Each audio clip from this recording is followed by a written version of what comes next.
ಇನ್ನು ರಾಜ್ಯ ದೇಶ ವಿದೇಶದ ಕೆಲ ಪ್ರಮುಖ ಸುದ್ದಿ ಕ್ವಿಕ್ ಆಗಿ ನೋಡೋಣ 9 PM ಬಿಗ್ ನ್ಯೂಸ್ನಲ್ಲಿ. ಗುಜರಾತ್ನ ಐತಿಹಾಸಿಕ ಸೋಮನಾಥ ದೇವಾಲಯಕ್ಕೆ 1000 ವರ್ಷ ಪೂರೈಸಿರುವಂತಹ ಹಿನ್ನೆಲೆಯಲ್ಲಿ ಪ್ರಧಾನಿ ಮೋದಿ ಸೋಮನಾಥ ಸ್ವಾಭಿಮಾನ ಪರ್ವ ಹೆಸರಿನಲ್ಲಿ ಕಾರ್ಯಕ್ರಮ ಆಯೋಜಿಸಿದ್ದಾರೆ. ಸೋಮನಾಥ ದೇವಾಲಯಕ್ಕೆ ಭೇಟಿ ನೀಡಿದಂಥ ಪ್ರಧಾನಿ ವಿಶೇಷ ಪೂಜೆ ನೆರವೇರಿಸಿದ್ರು. ಓಂಕಾರ ಮಂತ್ರ ಪಠಣದಲ್ಲಿ ಭಾಗಿಯಾಗಿದೆ.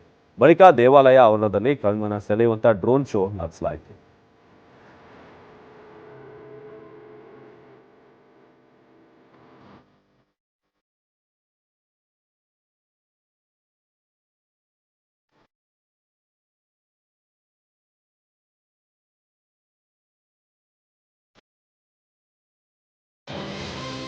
ಗದಗದಲ್ಲಿ ಮನೆ ಕಟ್ಟಲು ಅಡಿಪಾಯ ಆಗಿರುವಾಗ ಪುರಾತನ ಕಾಲದ ನಿಧಿ ಪತ್ತೆಯಾಗಿದೆ. ಗದಗ ತಾಲೂಕಿನ ರಕ್ಕುಂಡಿ ಗ್ರಾಮದಲ್ಲಿ ತಂಬಿಗೆಯಲ್ಲಿ 466 ಗ್ರಾಂನಷ್ಟು ಚಿನ್ನಾಭರಣ ಸಿಕ್ಕಿದೆ.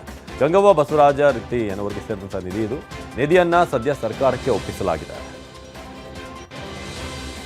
ಫೆಬ್ರವರಿ 1 ಭಾನುವಾರದಂದು ಕೇಂದ್ರ ಹಣಕಾಸು ಸಚಿವೆ ನಿರ್ಮಲಾ ಸೀತಾರಾಮನ್ ಬಜೆಟ್ ಮಂಡಿಸಲಿದ್ದಾರೆ.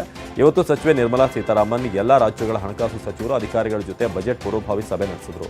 ರಾಜ್ಯದ ಪರ ಭಾಗಿಯಾಗಿದ್ದಂತಹ ಸಚಿವ ಕೃಷ್ಣ ಬೈರೇಗೌಡ ಭದ್ರಾ ಮೇಲ್ದಂಡೆ ಯೋಜನೆಗೆ ಘೋಷಣೆ ಆಗಿರುವಂತಹ 5,300 ಕೋಟಿ ಅನುದಾನ ನೀಡುವಂತೆ ಒತ್ತಾಯಿಸಿದರು.